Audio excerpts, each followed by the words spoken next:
Hey guys, Bob here, bobsplumbingvideos.com. This video is about a leak that a customer had been having a problem with for months, but they really didn't want to get me in there to do any exploratory surgery. You know, the thought of me destroying their house was really giving them a headache. Anyway, they kept painting, repainting, scraping, and they found that the stain kept coming back. And at this point, they were really worried that they were going to have a mold buildup inside, because at this point they wanted to call the insurance company and find out what their options were. And the insurance company said, you got to get the plumber in there. You got to get him to find out what's going on in terms of the plumbing issue.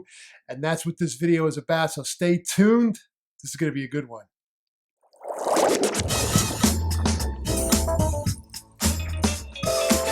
Hey, welcome folks. Bob here from bobsplumbingvideos.com. On this channel, I provide free plumbing tutorials for people who don't want to call a plumber.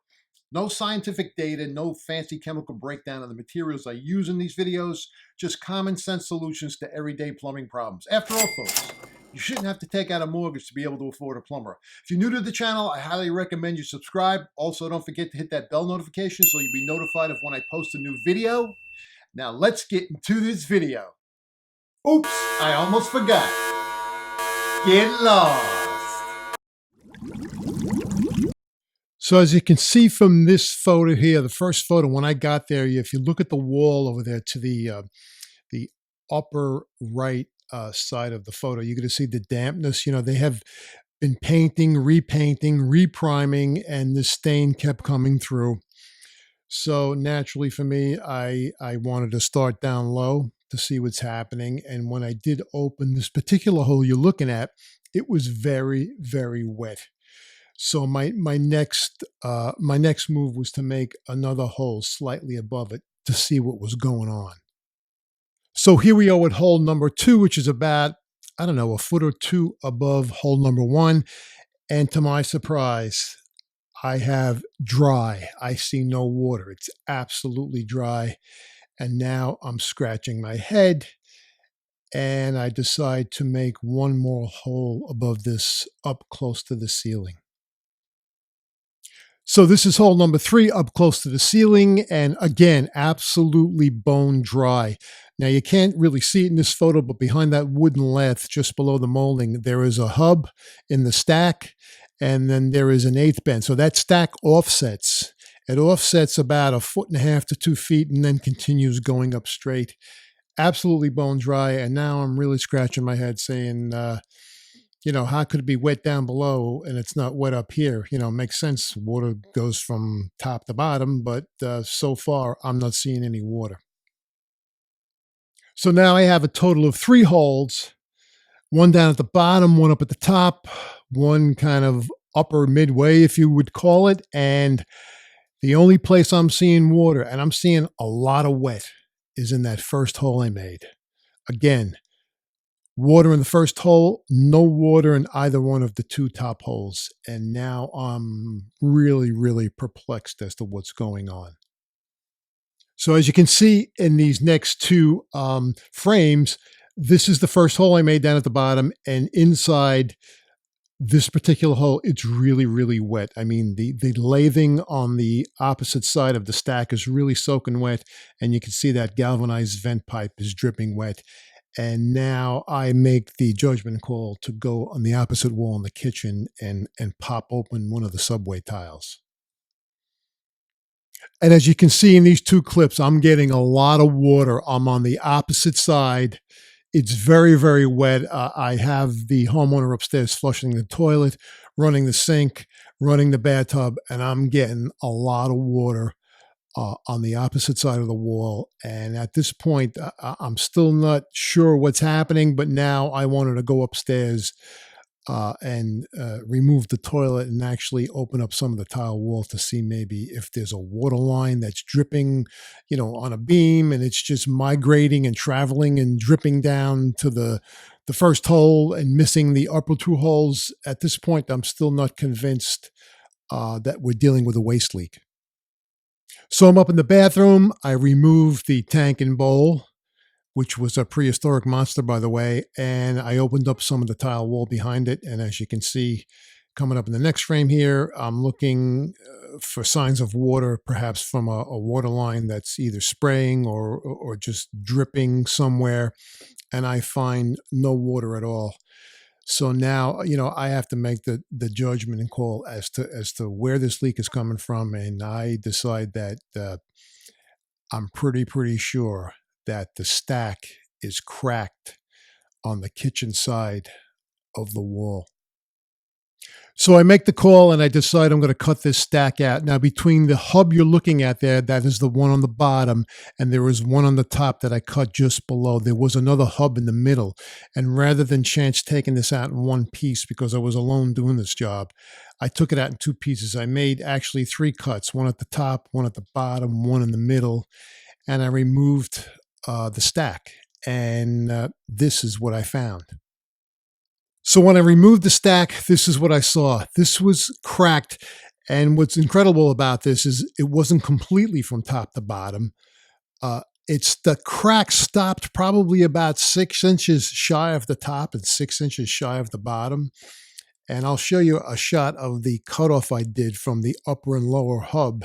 And I thoroughly inspected it to make sure that crack didn't migrate down further or up further.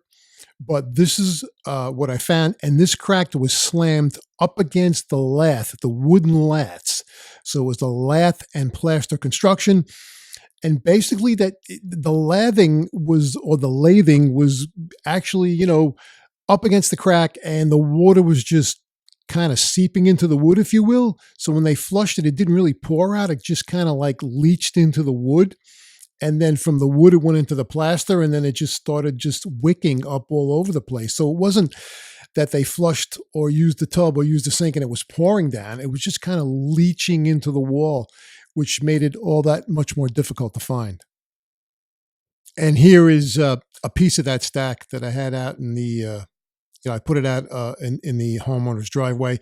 And next to it there on the right, you can see I actually did open the floor upstairs to check the condition of the lead bend, which was servicing the toilet. And I made the judgment call, let's get rid of this lead bend while we're going through this nightmare of a job.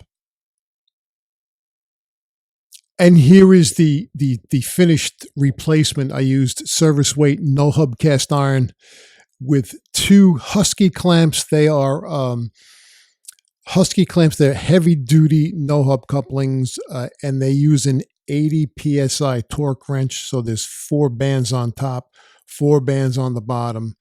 Fortunately, I was able to do this by myself. Taking it out in one piece was going to be impossible for me because extra heavy cast iron weighs a ton more than standard service weight cast iron. And, it went in like a glove, I have to admit. And coming up next, I'm going to show you the upper and lower hubs when I made that cut to remove the old piece. So here we go with a shot of the upper hub. I got 2 shots here of that, and I checked it thoroughly to make sure that crack had migrated up past the hub. And also there's a shot of the bottom, and although the bottom hub, you can't really see it in this photo, I thoroughly went over it, and it looked sound to me. And I also let the customer know, listen, could this have gone down further beyond the bottom hub? Most certainly it could have. I didn't think it did. If you wanted me to go down and open up the wall going down to the basement and basically further check it out, I'll be happy to do that. But he opted out. And so we proceeded, to just wrap it up at that point with that one piece of service weight cast iron. And here's another shot of those Husky couplings. Again, 80 psi torque wrench. And by the way, the cuts, I made 3 cuts. I made 3 cuts with the Diablo 9-inch Sawzall blades. They are carbide tipped Sawzall blades that cut through extra heavy cast iron. I'm not going to say like butter, but maybe like white bread. They were very, very helpful in this situation because there was no way I was going to get a cutter around here, a no-hub cutter. And to do it with a grinder just was out of the question. So my hat's off to those Diablo carbide-tipped Sawzall blades. I'll leave links to some of those blades down in the description box below this video. And once again, this is a shot of the finished product. Once we remove the leaking stack. We replaced it with service weight, no hub cast iron with Husky couplings. As I stated earlier, I did replace the old lead bend servicing the toilet. The homeowner didn't want to put the tile back because they were talking about a complete renovation, perhaps once the winter was over. So I cemented the floor, soldered the floor flange on, and got a new American standard toilet for them. We set the tank and bowl, flushed, filled the tub, ran the sink. Everything was working just fine. The homeowner was happy. I was happy. And that's pretty much it, guys. This was done on one of the hottest, humid days here in New York City back in early August. And but that's just part of the game here. And I hope you guys enjoyed the video. And yeah, that's just another day in the life of this plumber. So there you go, guys. What did you think? This job was a bear. I did it during one of the hottest weeks here in August in New York City. And I also work alone. I very rarely hire help unless it's a pretty sizable job. And I had to do this over a period of like 2 days, only because the homeowner, husband and wife, couldn't be there all the time. So I had to make arrangements to come during different times during the day when they were going to be home to get this done. Anyway, it all turned out well. They're happy. I'm happy. I know they called the insurance company in there to assess the damage, and they were going to take care of business. And that's it, guys. I hope you enjoyed the video.